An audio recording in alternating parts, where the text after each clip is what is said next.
عمر کی جو یوم شہادت ہے نا، یکم محرم کہا جاتا ہے. میں نے اس کی بڑی تحقیق کی, مجھے کہیں ملا نہیں کہ یکم محرم ہے یا نہیں ہے. میں نے جو تاریخ دان لوگ ہیں ان سے بھی رابطہ کیا, تو میں کہہ رہا تھا دیکھو خلیفۃ المسلمین تھے, ان کی شہادت کا امت نے دینی محفوظ نہیں کیا ہے. کتنا بڑا واقعہ تھا, مسلمانوں کا ایک امیر 22 لاکھ مربع میل کا حاکم, وہ جس دن شہید ہوا اس دن کی ڈیٹ مسلمانوں میں محفوظ نہیں رکھی.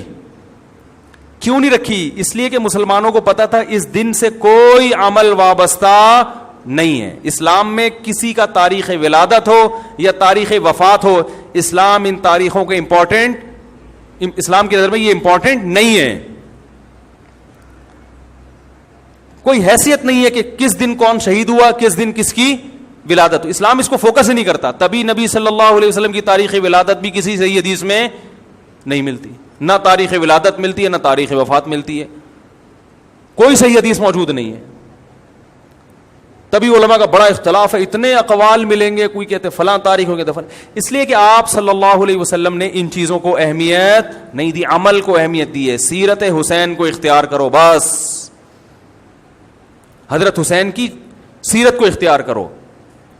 وہ اختیار کرنے کے لیے تیار. حضرت حسین کی داڑھی تھی کہ نہیں تھی؟ بتاؤ نا, بڑی داڑھی تھی نا. کتنے لوگوں کی داڑھی ہیں آج حضرت حسین کی سیرت میں؟ حضرت حسین بے انتہا سخی تھے, حسن و حسین دونوں.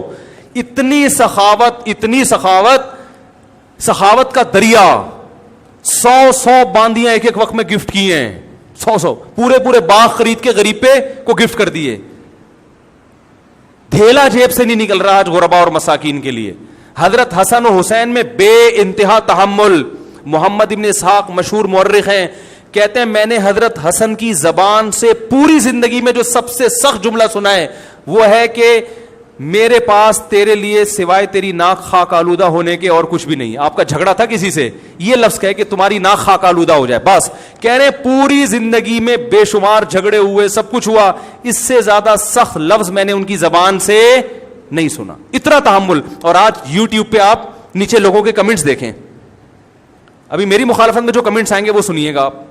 فحش گالیاں, بےہودہ کلمات ایسے. اور پھر یہ بھی نہیں تحقیق کرتے. میری ایک پوسٹ چلائی ہے کسی چینل نے کہ میں نے یزید کو رضی اللہ عنہ کہا ہے, اور میں نے یزید کو یہ کہا کہ قسطنطینیہ کی لڑائی میں شریک ہوا تھا لہذا وہ جنتی ہے, اور بہت سارے القابات نا. اور لکھا مفتی طارق مسعود مدظلہ العالی کا یہ بیان ہے. حالانکہ میں نے ایسا نہ کوئی دعویٰ کیا, نہ میں یزید کو رضی اللہ عنہ کہتا ہوں, نہ میں اس کے جنتی ہونے کا فتویٰ دیتا ہوں, نہ میں اس کو رحمت اللہ علیہ بھی نہیں کہتا. میں میرا یزید کے بارے میں جو موقف ہے میری ویڈیو ریکارڈنگ میں موجود ہے. جھوٹی وہ چلا کر کسی چینل پہ شائع کی گئی, اور پھر نیچے جو لوگوں نے گالیاں دی ہیں احقر کو, اتنی غلیظ گالیاں. ہر شخص اپنے خاندان کا بتا رہے کہ میں فلاں قبیلے سے ہوں ہیں. اس پہ نیچے کسی نے لکھا کہ مفتی صاحب کو جو یہ گالیاں دے رہے ہیں یہ اصل میں اپنی قبیلہ بتا رہے ہیں. کسی نے بتایا کہ میرا باپ بھنگی ہے, کسی نے کہا کہ میری اماں 3 دفعہ گھر سے بھاگ گئی تھی. جو آدمی اتنی گندی فحش گالیاں دے رہا ہے تو اس کا مطلب اس کا خاندان ایسا ہی ہے نا. یعنی اس سے بزبان حال کوئی یہ کہہ رہے کہ میری اماں چمار تھی, کوئی کہہ رہے میری اماں بھنگی تھی, کوئی اصل میں وہ اپنے آپ کو گالیاں دے رہے ہیں. پہلے تم یہ تحقیق تو کرو کہ مفتی صاحب نے ایسا کہا بھی ہے کہ نہیں کہا, اور اگر کہا ہے تو کیا تمیز سے بات نہیں سکھائی اسلام نے؟ آپ پوچھو فون کر کے آپ نے کہاں سے نکال لیا کہ وہ جنتی ہے, آپ کیسے فتویٰ دے رہے ہیں؟ آپ یہ تحقیق تو کرو. جھوٹی پوسٹ چلا کر اور نیچے گندی فحش گالیاں. تو یہ گالیاں دے رہے ہیں اور لیبل یہ لگا رہے ہیں کہ ہم حسین کے کیا ہیں, عاشق. حضرت حسین اور حضرت حسن کا جو اخلاق جو تحمل تھا وہ تو میں نے آپ کو بتایا. آج عمل کو بالکل فوکس نہیں کرنا, شخصیتوں کے دن اور ان کی وفاتیں منا کے یہ ثابت کیا جاتا ہے ہم ان سے بہت محبت کرتے ہیں. تو بھائی شرط ایمان مصطفیٰ سے والہانہ پیار ہے, پیار لیکن پیروی ہے, پیروی دشوار ہے.